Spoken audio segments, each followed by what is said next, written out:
Halo semuanya, Assalamualaikum warahmatullahi wabarakatuh. Perkenalkan, saya Syifa Mauplatus Salihah dengan NIM 1211002042.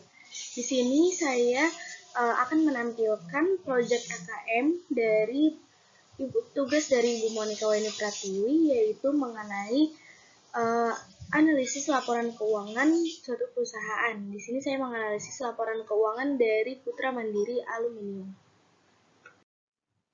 Oke, jadi ini di sini ada siklus akuntansi.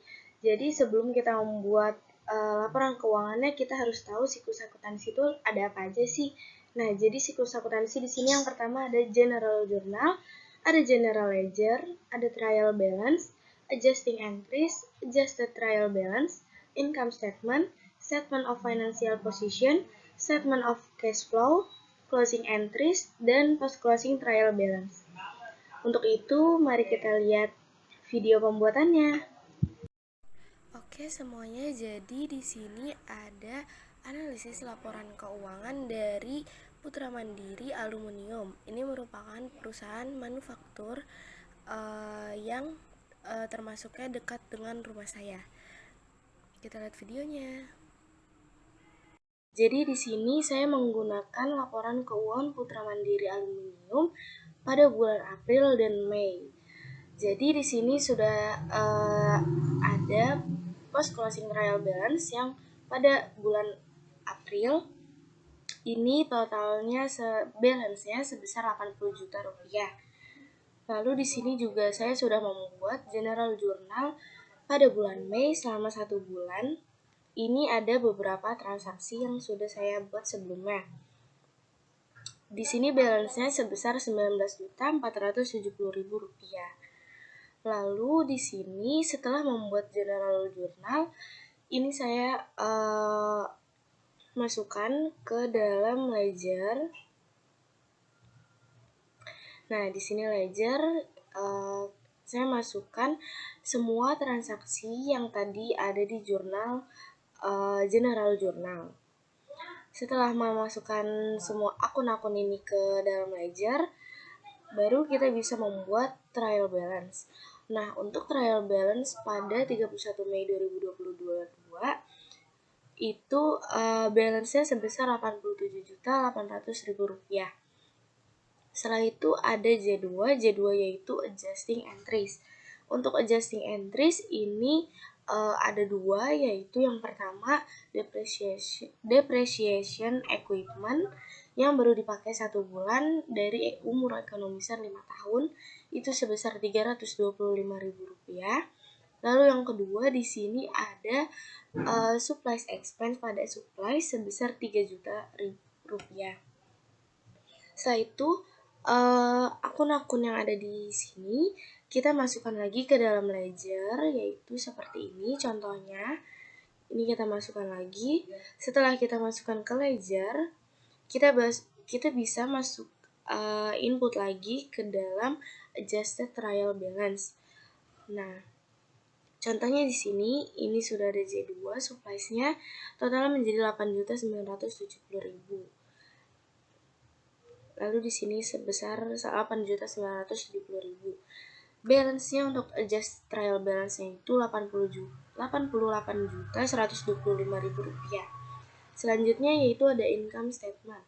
Income statement ini nominalnya berdasarkan dari adjusted trial balance ini ataupun ledger juga bisa. Nah, untuk revenue kita taruh di kredit. Ini untuk expense berada di posisi debit. Lalu income statement ini revenue mengurangi expense. Nah, untuk net income di Putra Mandiri Aluminium ini sebesar 275.000 rupiah. Setelah itu kita bisa membuat capital change statement-nya. Untuk kapital pada Mei 1, 2022 yaitu sebesar 80 juta berdasarkan post closing trial balance yang April. Nah, setelah itu kita bisa menambahkan dengan net income yang sudah dihitung sebelumnya di income statement, yaitu sebesar 275.000. Jadi, kapital Mei 31, 2022 itu sebesar 80.275.000 rupiah.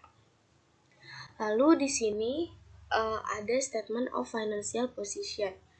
Ini kita mau masukkan nominal dari aset. Aset di sini ada non current asset dan current asset.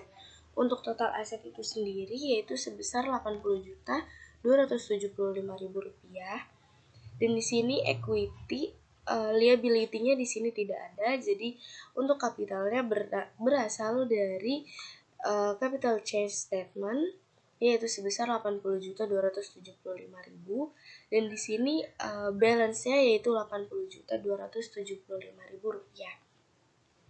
Selanjutnya yaitu kita akan membuat statement of cash flow.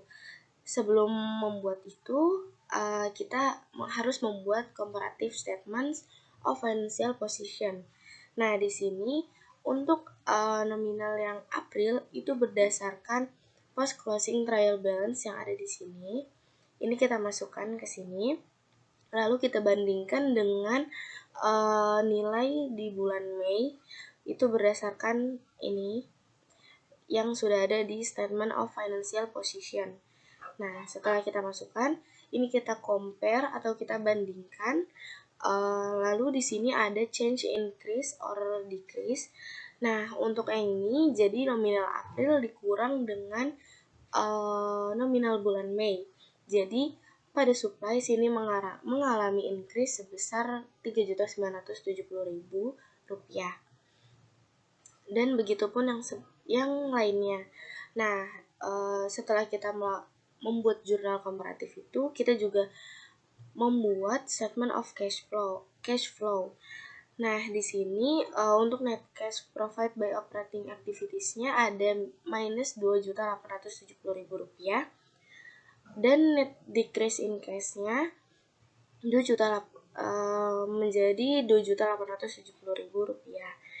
Lalu kita masukkan untuk cash yang Mei itu tadi sebesar Rp42.130.000. Ini berdasarkan di sini adjusted trial balance-nya.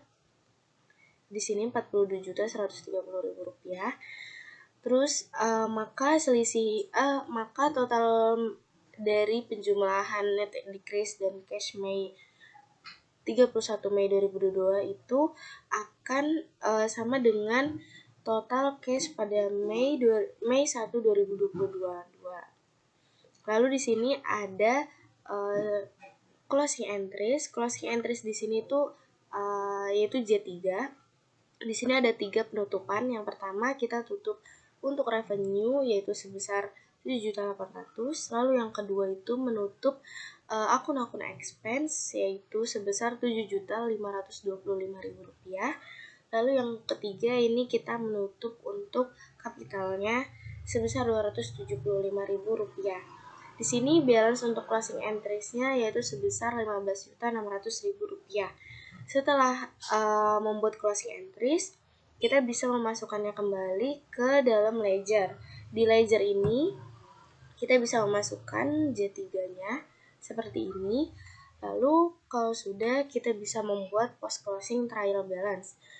Ini sesuai yang tadi udah dibuat di closing entries. Untuk revenue, expense, dan capital itu akunnya sudah ditutup atau balance-nya di akhir periode itu sudah 0. Maka dari itu akun tersebut tidak dibawa ke post closing trial balance akhir periode. Jadi post closing trial balance 31 Mei 2022 yaitu sebesar Rp80.600.000. Sekian analisis laporan keuangan Putra Mandiri Aluminium dari saya. Kurang lebihnya mohon maaf. Wassalamualaikum warahmatullahi wabarakatuh.